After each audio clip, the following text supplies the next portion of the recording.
Hello guys, welcome back to another video. So CMA results வந்து February 11 release ஆக போகுது. Like இன்னும் 2 days கூட இல்லை. எல்லாரும் வந்து நர்வஸாக மைண்டில் ஃபுல்லாக நெகட்டிவ் தாட்ஸ் தான் இருக்கும். இந்த டைமில் தான் நமக்கு வந்து அந்த எக்ஸாம் நம்ம சரியாக பண்ணலை, இந்த எக்ஸாம் டஃப்பாக இருந்துச்சு, அது இன்னும் நல்லா படிச்சிருக்கலாமோ, அது இன்னும் எழுதிருக்கலாமோ, இந்த தப்பு பண்ணிட்டோமே, இதில் மார்க் போச்சு. ஸோ இதெல்லாம் விட்டுருக்கேன் கைஸ். நம்ம ப்ரிப்பரேஷன் பண்ணியாச்சு, நம்மளுடைய எஃபர்ட் போட்டாச்சு, எக்ஸாமும் கொடுத்தாச்சு, ரிசல்ட் வரப்போகுது. இப்போ ஜஸ்ட் நம்ம மேனிஃபெஸ்ட் பண்ணுவோம், விஷுவலைஸ் பண்ணுவோம். உட்காந்து ஒரு 1 minute close your eyes, visualise. நீங்கள் வந்து உங்கள் ரிசல்ட்ஸ் வந்து கங்க்ராச்சுலேஷன்ஸ் பார்க்குறீங்க. அந்த மொமெண்ட் எப்படி இருக்கும் உங்களுக்கு? உங்கள் ஃபேஸ் ஹாப்பினஸ் எப்படி இருக்கும்? உங்கள் பேரண்ட்ஸ் ரியாக்ஷன்ஸ் எப்படி இருக்கும்? உங்களுடைய எஃபர்ட்ஸ், சாக்ரிஃபைசஸ் எல்லாமே வந்து ஒரு நிமிஷத்தில் மாயமாக போயிடும் நீங்கள் அந்த சக்ஸஸ் பார்த்தீங்கன்னா. ஸோ அந்த மாதிரி ஒரு மைண்ட் செட் க்ரியேட் பண்ணுங்கள். இன்னும் 2 days தான் இருக்குது, நம்ம பாசிட்டிவாகவே இருப்போமே. நீங்கள் தான் உங்கள் லைஃப்பை டிசைட் பண்ண போகிறீங்க, ஓகேங்களா? You are the only person create your own life. You are the creator of your life, ஓகேங்களா? எப்படி இருக்க போகிறீங்கன்றதை நீங்கள் டிசைட் பண்ணுறது தான். நீங்கள் காஸ்ட் அண்ட் மேனேஜ்மெண்ட் அக்கௌண்டன்ட் ஆகணும்னு முடிவு பண்ணிட்டீங்க. அது வந்து இப்படி தான் இருக்குது, இன்டர் இப்படி படிக்கணும், ஃபைனல் இவ்வளோ தான் பர்சன்டேஜ் வருது, அதுக்கான எஃபர்ட்ஸ் நம்ம போட்டிருக்கணும். எல்லாம் முடிஞ்சிடுச்சு, இப்போ ரிசல்ட் பார்த்துல இருக்கும். எதுவாக வேணால் வரட்டும், ரிசல்ட்ஸ் மூவ் ஆன் பண்ணிவிட்டு நம்ம போயிட்டே இருக்கணும். ஆனால் இப்போது நம்மளுக்கு இருக்க வேண்டியது ஒரு பாசிட்டிவ் மைண்ட் செட். அது நீங்கள் இப்போத்துலேருந்தே வந்து உங்கள் மைண்ட் செட்டை ரெடி பண்ணி வச்சுட்டா தான் உங்களுக்கு அட்லீஸ்ட் நெக்ஸ்ட் அட்டம்க்கு ரொம்ப யூஸ்ஃபுல்லாக இருக்கும். ஏன்னா உங்களோட மைண்ட் செட்டு, தாட்ஸு, பிலீஃப்ஸு இதெல்லாம் தான் உங்களுக்கு வந்து பாஸ் ஆகிறதுக்கு ரொம்ப இம்பார்ட்டண்ட். உங்களுடைய ப்ரிப்பரேஷனை விட உங்களுக்கு நம்பிக்கை இல்லைன்னா நீங்கள் எவ்வளோ ப்ரிப்பேர் பண்ணாலும் வேஸ்ட் கைஸ். உங்களுக்கு வந்து த ஃபர்ஸ்ட் பர்சன் நீங்கள் உங்களை பிலீவ் பண்ணுறது யாருன்னா நீங்களாக தான் இருக்கணும். யாரும் வந்து உன்னால் முடியும், நீ முடிச்சிருவேன்ட்டு ஈச் அண்ட் எவ்ரி டைம் சொல்லிகிட்டு இருக்க மாட்டாங்க. நம்ம தான் வந்து ஃபஸ்ட்டு நம்பணும், அப்புறம்தான் பேரண்ட்ஸ் கூட நம்புவாங்க. நான் பாஸ் ஆவேன், என்னோடய எஃபர்ட்ஸ் நான் கொடுத்துட்டேன், நான் எக்ஸாம் எழுதியிருக்கேன், ரிசல்ட்ஸ் வரும், நான் பாஸ் ஆவேன், கண்டிப்பாக கிளியர் பண்ணிடுவேன். ஸோ இந்த மாதிரி தான் உங்கள் மைண்டில் வந்து நீங்கள் யோசிக்கணும்.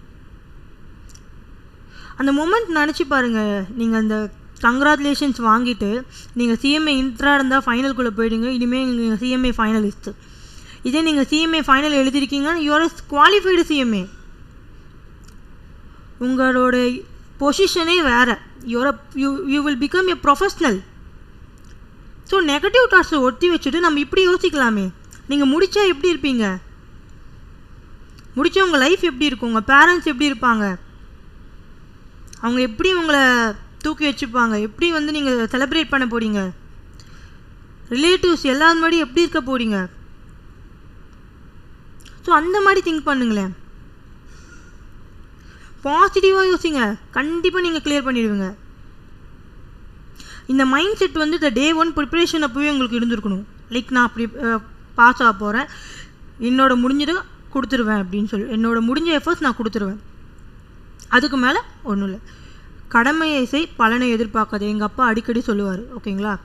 நீ படிக்கிறத படி, எக்ஸாம் எழுது, ரிசல்ட் தானாக வந்துடும். நீ ரிசல்ட்டுக்காக படிக்காத. உன் வேலை என்னது? நீ கான்செப்ட் புரிஞ்சுக்கிறது, அதை படித்து முடிக்கிறது. ரிசல்ட் வந்து ஆட்டோமேட்டிக்காக வரும் உங்களுக்கு. ஸோ அதே தான் நானும் சொல்கிறேன். நீங்கள் ப்ரிப்பரேஷன் பண்ணிட்டீங்க, அது 1 month 2 month 3 month கொஞ்சம் பிரேக் விட்டு பண்ணியிருந்தாலும் ஓகே. எக்ஸாம்ஸ் எழுதிட்டு டஃப்பாக ஈஸியாக அதெல்லாம் இப்போ யோசிக்க வேணாம். நம்ம எழுதிட்டோம், ரிசல்ட்ஸ் வரப்போகுது, பாசிட்டிவாக யோசிப்போம். விஷுவலைஸ் பண்ணிகிட்டே இருங்க, டெய்லி விஷுவலைஸ் பண்ணுங்கள்.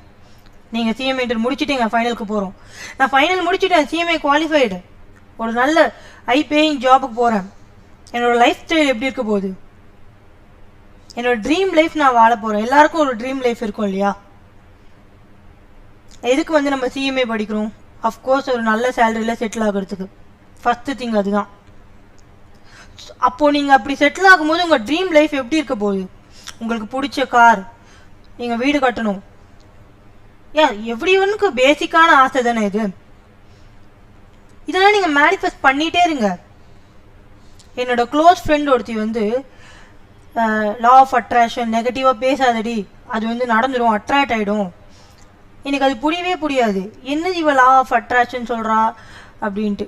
ஆனால் ஒரு நாள் புரிஞ்சுக்கிட்டேன், லைக் நம்ம பேசுகிற வார்த்தை தான் நடக்க போகுது. நம்ம என்ன ஒரு வார்த்தையை வந்து அடிக்கடி சொல்கிறோமோ அதுக்கு வந்து பவர் அதிகமாகும், அது வந்து அட்ராக்ட் ஆகுமா. லைக் நம்ம பாசிட்டிவ் தாட்ஸோட பாசிட்டிவாக பேசிட்டே இருந்தால் நம்மளுக்கு பாசிட்டிவ் அவுட்கம் வரும். நான் பாஸ் ஆகாமல் நான் நல்லா படித்தேன், நல்லா எழுதியிருக்கேன்னு சொல்லிகிட்டே இருந்தேன்னா கண்டிப்பாக நீங்கள் பாஸ் ஆகிடுவீங்க. நீங்கள் நல்லா ப்ரிப்பேர் பண்ணியும் நீங்கள் நெகட்டிவாக யோசிச்சு எனக்கு பயமாக இருக்குது, நான் எப்படி எழுதுனேனே தெரியல. எஸ் அஃப்கோர்ஸ் எல்லாருக்குமே இதே நிலைமை தான், எப்படி எழுதியிருக்கோமே தெரியாது. ஓகேங்களா? நம்ம அந்த மாதிரி யோசிச்சு நம்மளுடைய ரிசல்ட்ஸ் சக்ஸஸை நம்மளே கெடுத்துக்கிறதுக்கு பதில் நம்ம பாசிட்டிவாகவே இருக்கலாமே. நல்லா எழுதியிருக்கேன் நல்லா வரும், பார்த்துக்கலாம், எதுவாக இருந்தாலும் பார்த்துக்கலாம். நம்ம டிசைட் பண்ணிட்டோங்க, காஸ்ட் அண்ட் மேனேஜ்மெண்ட் அக்கௌண்டன்ட் ஆக போகிறோம், காஸ்ட் மேனேஜ்மெண்ட் சிஎம்ஏ ஆக போகிறோம், சிஏ ஆக போகிறோம் அப்படின்னு டிசைட் பண்ணி உள்ளே வந்துட்டோம். உள்ளே வந்ததுக்கப்புறம் யோசிச்சுட்டு இருக்கக்கூடாது, ஐயோ நம்மளால முடியுமா, நம்மளுக்கு கெப்பாசிட்டி இருக்கா, இதை நம்ம முடிச்சுடுவோமா, நம்ம ஃப்ரெண்ட்ஸ்லாம் முடிச்சுட்டு எங்கேயோ போயிட்டாங்களே, நம்ம இன்னும் இங்கேயே இருக்கோமே.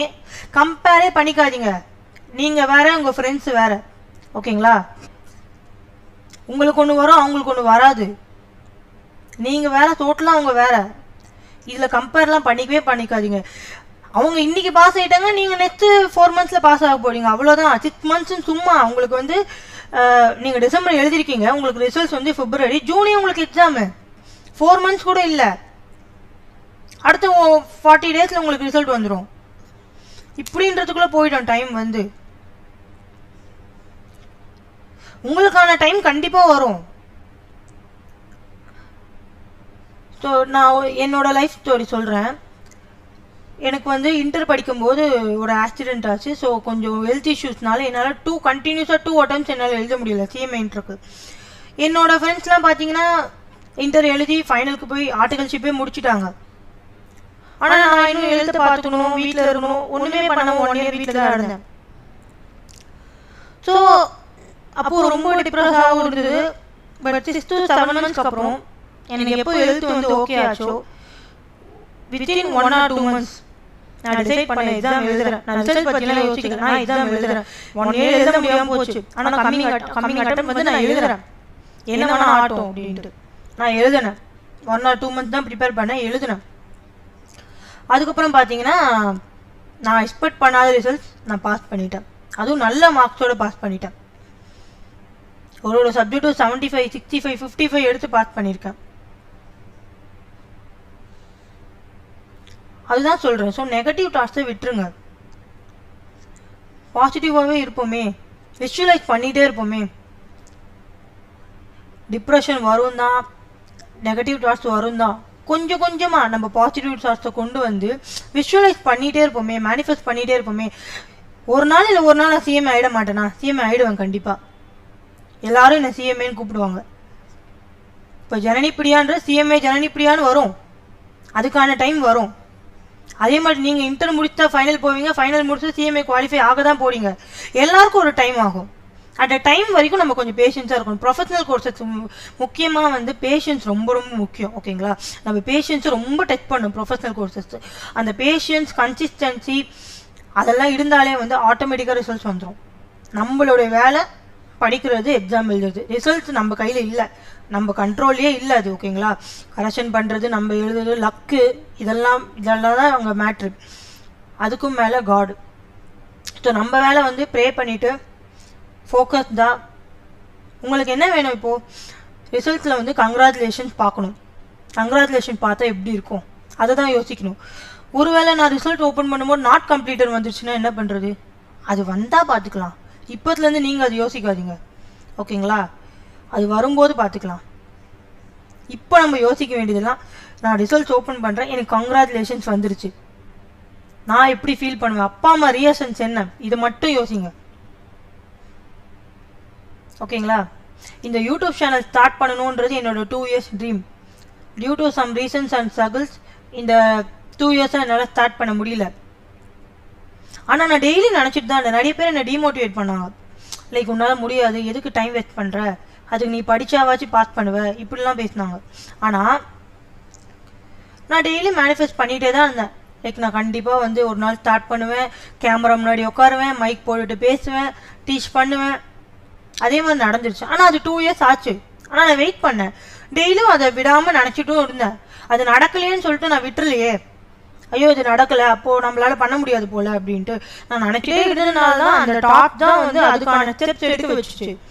எப்படி ஸ்டார்ட் பண்ணலாம், என்னென்ன அதுக்கு ஸ்டெப் எடுக்கணும், நம்ம இன்னும் என்னென்ன எஃபர்ட் போடணும், கண்டென்ட் எப்படி எடுக்கலாம்னு சொல்லிட்டு இந்த ஒரு பவர்ஃபுல் டாப் தான் வந்து என்னை இந்த அளவுக்கு கொண்டு வந்தது. ஸோ வந்து உங்களோட எண்ணங்கள், ஆக்டிவிட்டீஸ் அண்ட் எஃபர்ட்ஸ் தான் வந்து பவர்ஃபுல். ஓகேங்களா? உங்களுடைய தாட்ஸ் தான் வந்து ரொம்ப ரொம்ப ரொம்ப powerful.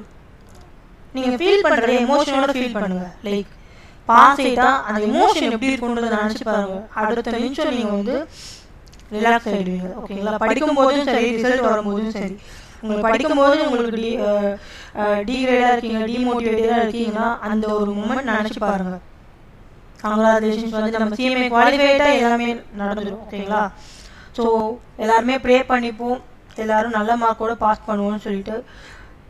So all the best guys for your result. Result அன்றைக்கி பார்க்கலாம். தேங்க்யூ, பாய்.